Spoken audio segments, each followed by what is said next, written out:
시편 말씀을 우리가 쭉 받으면서 한결같이 계속해서 우리에게 말씀하시고 우리가 듣게 되는 것은 마음과 관련되어 있다라는 거예요. 우리의 마음을 어떻게 지킬 수 있는지에 대한 방법을 가르쳐 주고 있습니다. 우리의 마음을 지키는 것이 중요해요. 왜냐하면 생명의 근원이 마음에서 난다라고 가르쳐 주셨기 때문이죠. 생명의 근원이 내 마음에서 난다, 이 의미는 예수님이 부활하셔서 이제 내 마음 가운데 나와 함께 하시는 임마누엘이 우리 가운데 이루어졌음을 우리에게 증거하시는 거예요.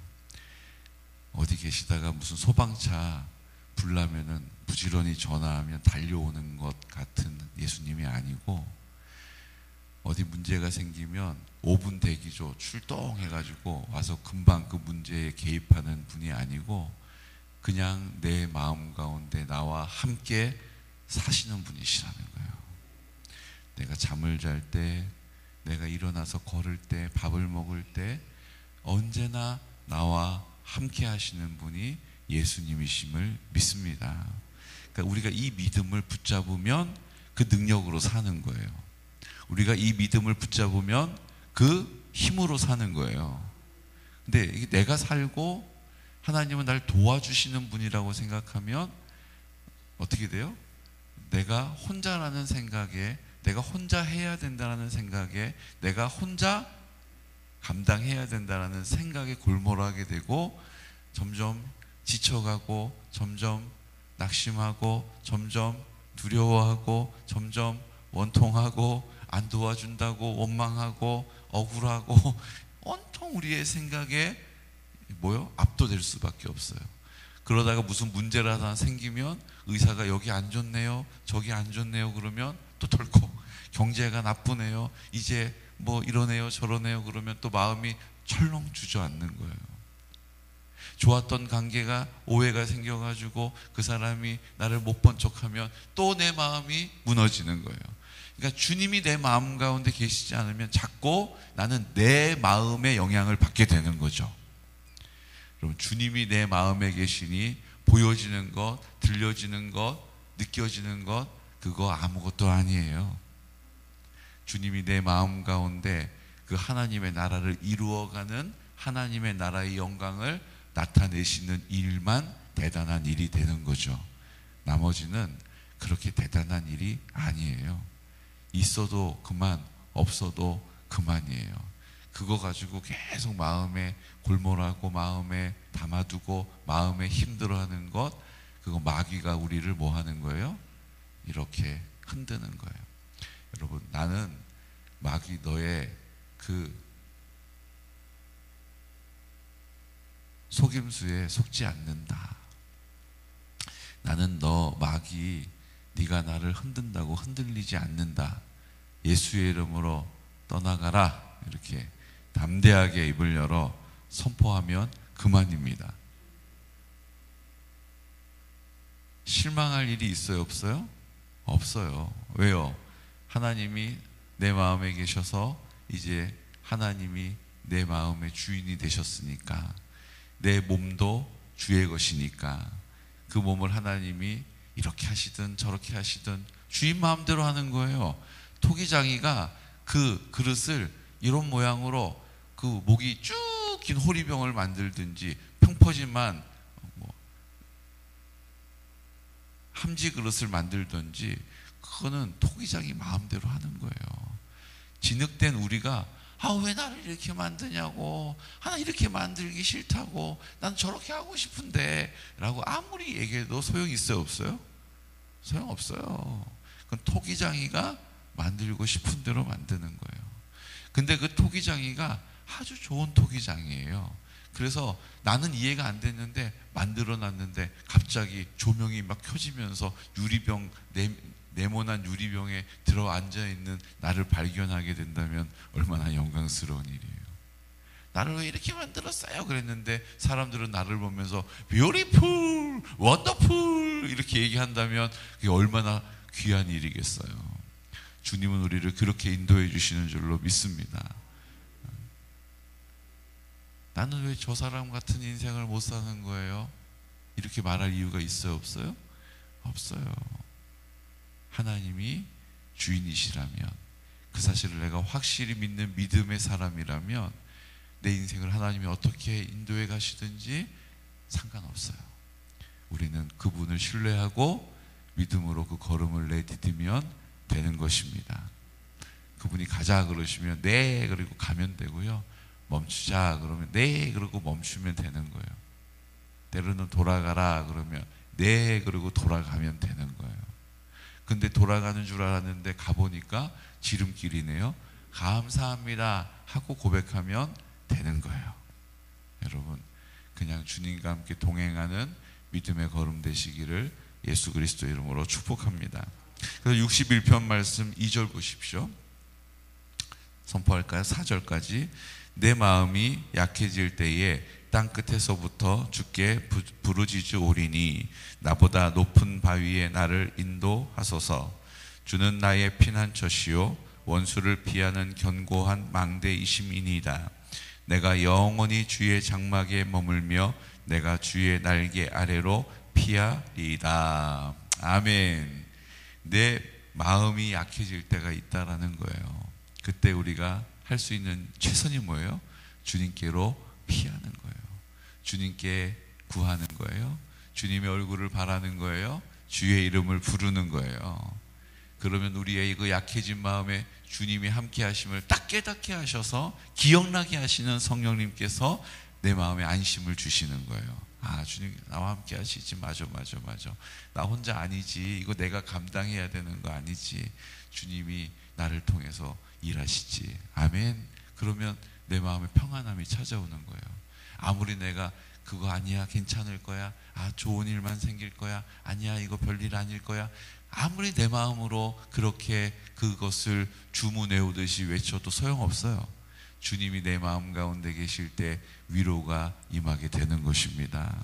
여러분, 그 위로를 맛본 사람은 그 맛을 알아요. 그 재미를 안다고요. 오늘 62편 말씀 보십시오. 8절 말씀 선포할까요? 백성들아, 시시로 그를 의지하고 그의 앞에 마음을 토하라. 하나님은 우리의 피난처시로다. 셀라. 때가 될 대로, 한마디로 얘기하면 범사에 그를 의지하고 그의 앞에 마음을 토하라. 그 마음을 주님께 뭐 하라고요? 다 쏟아 놓으라는 거예요. 그러면 주님께서 어떻게 하신다고요? 우리의 피난처가 되심을 우리에게 나타내신다는 거죠. 10절 말씀. 포악을 의지하지 말며 탈취한 것으로 허망하여지지 말며 재물이 늘어도 거기에 마음을 두지 말지어다. 그럼 내가 원하는 대로 됐다는 거예요. 지금 돈 싫어하는 사람이 어디 있어요? 내가 원하는 대로 돈이 생겼어요. 근데 거기에 마음을 두지 말라는 거예요. 아, 돈 생기니까 좋다. 아, 이거 어떻게 쓸까? 아, 이거 있으니까 너무 좋은걸? 거기에 마음을 두지 말라는 거예요. 왜요? 그것을 주신 분은 하나님이세요.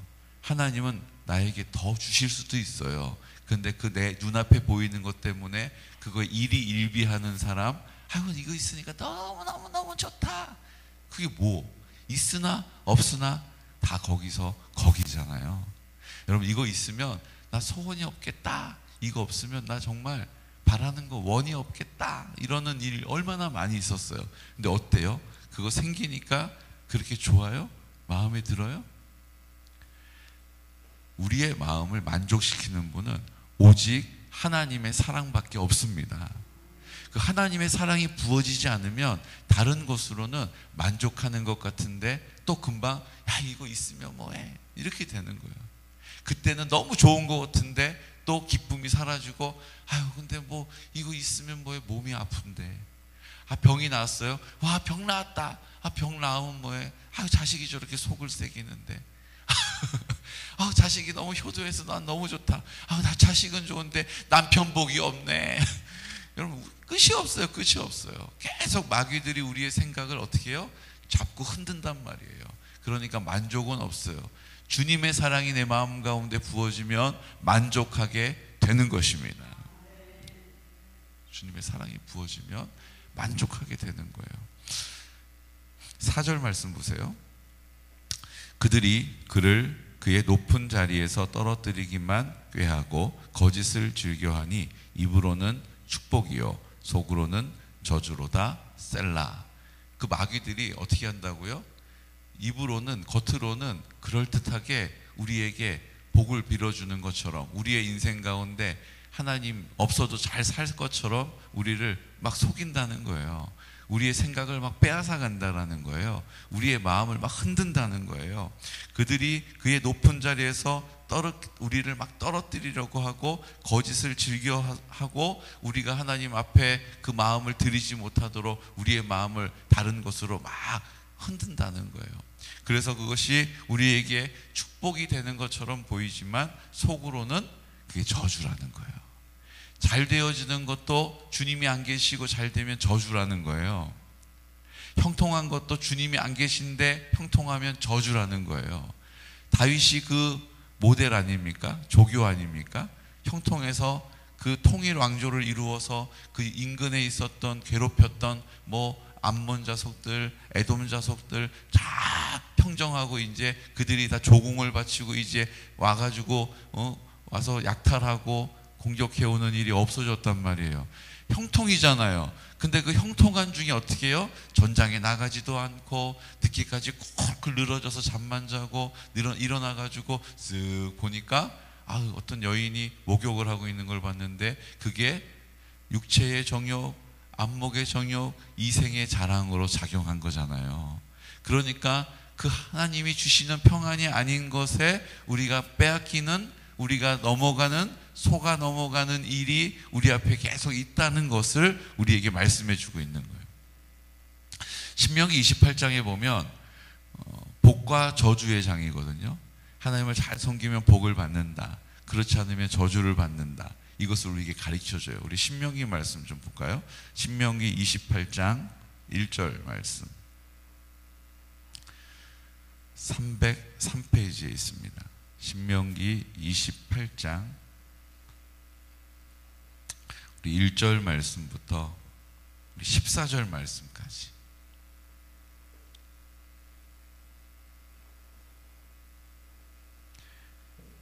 신명기 28장 1절부터 14절 함께 선포하겠습니다. 내가 내 하나님 여호와의 말씀을 삼가 듣고 내가 오늘 내게 명령하는 그의 모든 명령을 지켜 행하면 내 하나님 여호와께서 너를 세계 모든 민족 위에 뛰어나게 하실 것이라. 내가 내 하나님 여호와의 말씀을 청종하면 이 모든 복이 내게 임하며 내게 이르리니 성읍에서도 복을 받고 들에서도 복을 받을 것이며 내 몸의 자녀와 내 토지의 소산과 내 짐승의 새끼와 소와 양의 새끼가 복을 받을 것이며 내 강주리와 내 반죽 그릇이 복을 받을 것이며 내가 들어와도 복을 받고 나가도 복을 받을 것이니라. 여호와께서 너를 대적하기 위해 일어난 적군들을 내 앞에서 패하게 하시리라. 그들이 한 길로 너를 치러 들어왔으나 내 앞에서 7길로 도망하리라.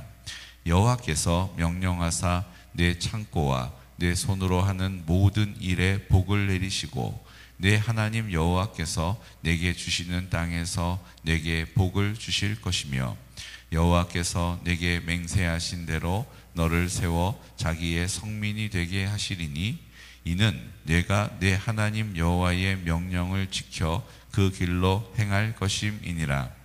땅의 모든 백성이 여호와의 이름이 너를 위하여 불리는 것을 보고 너를 두려워하리라.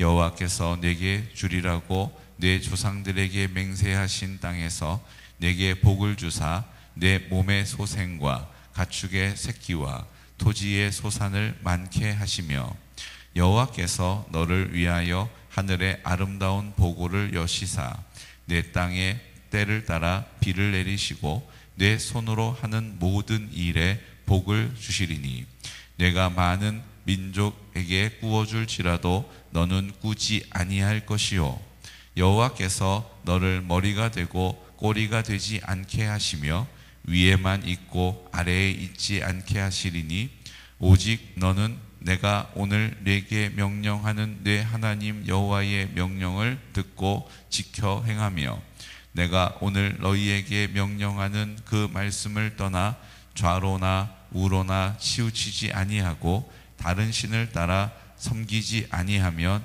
이와 같으리라. 아멘. 이제 14절까지 복을 선포하는 말씀이에요. 우리에게 주시는 약속이죠.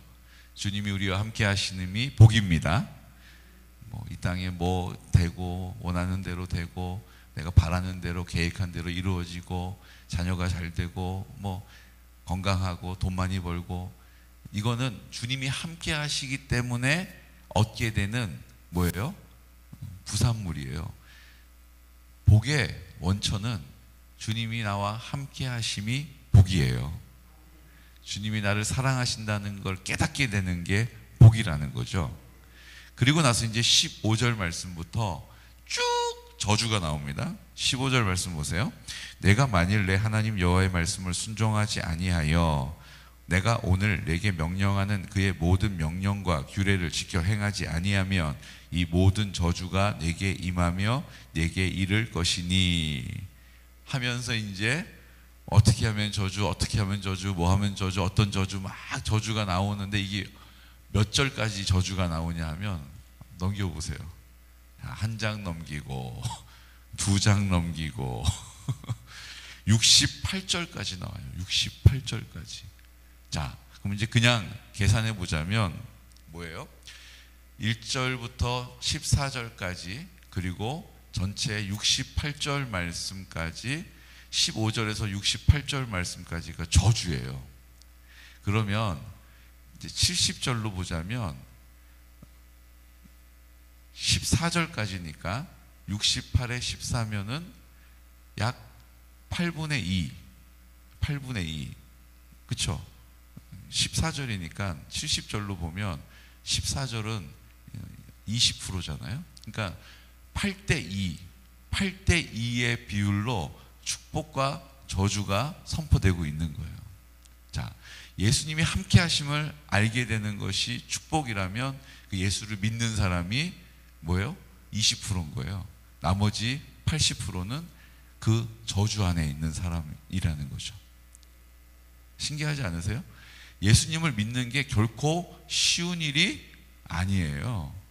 예수님을 믿는 것이 결코 편한 길도 아니에요.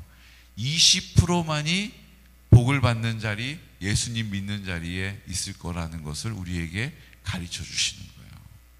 여러분, 지금 내가 예수님을 구주로 영접하고 믿음으로 그 뜻을 따르는 그 길은 성경이 말하는 20%의 복을 누리는 자리인 줄로 믿으시기 바랍니다. 그리고 이 일은 하나님이 주시는 특별한 은혜라는 것에 대하여서 감사해야 돼요. 복을 누리는 사람은 저주에 대비했을 때 20%고 80%는 저주 안에 거하는 사람이다라고 성경이 가르쳐 주시는 거예요. 그러니까 이것을 역전시키시기 위해서 누가 오신 거예요? 예수님이 오신 거예요. 이것이 더 이상 20%가 아니라 100%가 되기 위해서 예수님이 이 땅에 오셔서 사랑으로 그 피 흘려서 우리의 죄를 도말하신 거죠. 이제 그 예수님과 함께 십자가에 달려 죽었음을 믿는 믿음의 사람, 그 흘리신 피로 내 모든 죄가 씻어졌음을 믿는 믿음의 사람, 예수님이 부활하셔서 이제 부활의 첫 열매로 내 마음 가운데 오셔서 죽은 나에게 생명이 되시고 그 하나님의 빛이 되시고 그 주님이 내 마음 가운데 사랑으로 전부가 되셨음을 믿는 믿음의 사람을 통하여 복을 누리게 하시고 그 복의 근원이 되게 하시고 복의 능력으로 살게 하실 줄로 믿습니다. 이게 이제 하나님의 나라가 임한 거예요. 하나님의 나라, 하나님이 다스리시고 하나님이 통치하시고 하나님의 사랑이 인정되어지고 그 하나님의 사랑이 부어져서 하나님이 공급하시고 인도하시고 지켜주시고 돌봐주시고 함께 하시는 하나님의 나라가 이 땅 가운데 임하게 된 거예요. 이제 먼저 내 마음 가운데 그 마음이 회복되어진 나를 통하여 우리 가정이 하나님의 나라의 영광을 보게 될 것입니다. 그 가정이 회복되어진 교회 공동체가 그 가정이 회복되어진 감격과 기쁨으로 교회가 든든하게 세워져 가는 거예요. 그 세워진 교회, 그 교회들의 연합되어진 그 지역이 하나님의 나라로 세워지는 것입니다. 그 일들의 가장 두드러지는 자리가 어디예요? 아버지의 자리가 회복되어지는 거예요. 그래서 우리가 아버지 학교를 하려고 하는 거예요. 여러분, 아버지 학교는 다른 곳에 있지 않습니다. 그 하나님의 나라가 내 마음 가운데 회복되어졌음을 믿고 그 기쁨을 누리는 아버지가 이제 하나님께서 우리의 가정의 제사장으로 영적인 호주로 세우셨던 그 질서 안에서 그 가정을 권위로 통치하게 되는 거예요. 하나님의 통치가 그 가정 가운데 임하게 되는 것이죠. 그 자녀들이 그 하나님의 통치를 아버지를 통하여 실질적으로 생생하게 시청각으로 보고 듣고 느끼게 하심으로 그 하나님의 나라의 그 풍성함을 그 자녀들이, 그 가정의 공동체 지체들이 맛보게 되는 거예요.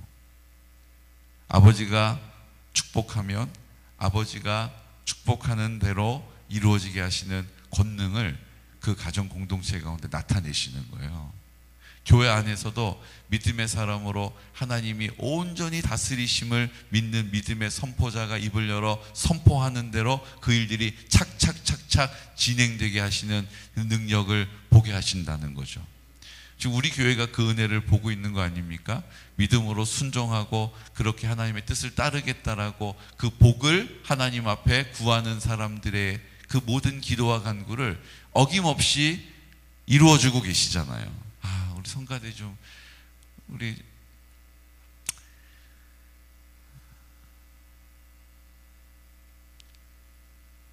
정권사님 성가대장이시잖아요. 근데 맨날 우리 남자 파트가 있으면 좋겠어요. 맨날 기도하고 있어요. 그러셨거든요. 그러니까 하나님께서 남자 파트를 불러 모아주시잖아요. 그 기도가 하나님 뜻에 딱 닿으니까 하나님 공동체가 회복되어지는 하나님의 나라가 임하는 곳에 나의 기도를 써주십시오라고 하나님의 뜻을 구하니까 하나님께서 남자 파트를 착착착착 모아주셔서 어젠 5분이 함께 성가대를 섬기지 않습니까? 그러니까 하나님의 뜻을 놓고 구하면 이게 될까? 다들 바빠하고 다들 시간 없어하고 이거 어떻게 해야 되나? 그 상황에 압도되지 않고 하나님의 사랑을 믿는 믿음에 압도되어서 하나님께 내 소원과 내 간구를 아뢰는 거예요. 그러면 하나님께서 어떻게 하세요? 열매로 맺어지게 하시는 것을 우리 지체들이 보게 하시는 거예요. 어제 남전도에 남자분들이 부부 동반으로 쭉 앉아서 예배를 드리는데 얼마나 감사한지 몰라요. 저녁 예배들은 남전도의 남편들 예배 드리면 무슨 번개 맞는 것도 아니고 오다 차 사고 나는 것도 아닌데 저녁 예배는 다 여자분들만 모이는 예배같이 무슨 우리 자매들 예배 드립니다. 남자분들 보이지 않는 것이 언제부턴가 당연한 시대가 돼버렸잖아요. 여러분, 그런데 하나님께서 그 부부들이 손을 잡고 와가지고 함께 옆자리에 앉아서 예배를 드리는 모습을 어제 보게 하지 않습니까? 하나님이 가정을 회복시키시는, 하나님이 가정을 온전하게 하시는, 하나님이 남편의 권위를 세워가시는 그 첫 걸음, 두 번째 걸음인 줄로 믿습니다. 여러분, 우리가 이 하나님이 그 공동체 가운데 나타내시는 하나님의 나라를 이제 더 많이 보게 될 줄로 믿습니다. 뭐 하게 되면요, 오늘 하나님 앞에 나와서 뭐 하게 되면 마음을 주님께 온전히 드리고 그 마음 가운데 계신 주님의 뜻을 순종함으로 입을 열어 기도하는, 하나님의 나라가 임하고 하나님의 사랑이 전부가 되어지고 그 사랑이 나를 통하여 깨끗한 통로로, 넓은 통로로 그 하나님의 사랑이 흘러가는 자리에 제가 있겠습니다. 주님, 나를 사용해 주십시오라고 하나님 앞에 입을 여는 그 한 사람, 하나님께서 그 공동체 가운데 하나님의 나라의 아름다움을, 영광을 나타내실 것입니다. 오늘 우리가 그 자리에 서 있는, 함께 손 잡아주는 그 믿음의 자리에 서서 승리를 선포하고 기뻐하며 즐거워하는 귀하고 복된 지체들 되시기를 예수 그리스도 이름으로 축복합니다. 시간 다 같이 기도드릴 때 성경은 말씀하십니다. 우는 자들과 함께 울라. 우는 자들과 함께 울 수 있는 공동체 되기를 원합니다. 인생에 원치 않는 질고로, 실패로, 아픔으로 탄식할 수밖에 없는 상황에 압도되는 우리 공동체가 아니라 하나님께서 우리와 함께 하심을 믿는 믿음 때문에 어떤 상황 앞에서도 의연하게 주님을 믿는 믿음 가운데 감사함으로 주님께 나아갈 수 있는 믿음의 공동체 되기를 원합니다. 이제 제 축복과 복과 저주의 자리는 20% 8대2의 확률로 우리 가운데 선포되어졌지만 이제 예수님 이 땅에 오셔서 우리가 100% 복을 누리는 100% 그 주님과 함께하는 하나님의 나라를 약속해 주셨사오니 감사합니다. 회개하라 천국이 가까웠느니라. 회개하라 천국이 가까웠느니라 말씀하셨던 주님 앞에 순종하겠습니다. 회개함으로 우리의 심령을 깨끗게 함으로 주님 내 마음 가운데 전부가 되어 주셔서 이제 하나님 그 복을 누리는 삶을 살게 하여 주옵소서. 하나님의 나라를 살게 하여 주옵소서. 하나님이 담대한 믿음의 고백을 가지고 성결한 다음 세대를 세워 주시옵시고 하나님 실버처치를 통하여 그 영혼들 구원하여 주시옵시고 하나님 앞에 나와 환우들을 위하여 기도할 때에 아버지 하나님 특별히 임직하며 하나님의 일꾼으로 드려지기를 원합니다. 하나님 아버지 앞에 나와 아버지 학교를 통하여 그 가정이 하나님의 나라로 회복되어지는 하나님 가장 첫걸음 드님께 드릴 수 있도록 성령님 도와 주시옵소서. 이제 성경 공부를 통하여 그 마음 심령들이 하나님 아버지 앞에 확정되게 하여 주시고 담대하게 하여 주시옵시고 평안을 노래할 수 있도록 도와주시옵소서. 이 시간 나사렛 예수 그리스도의 이름으로 선포하면서 간구하여 기도하겠습니다. 주여 주여 주여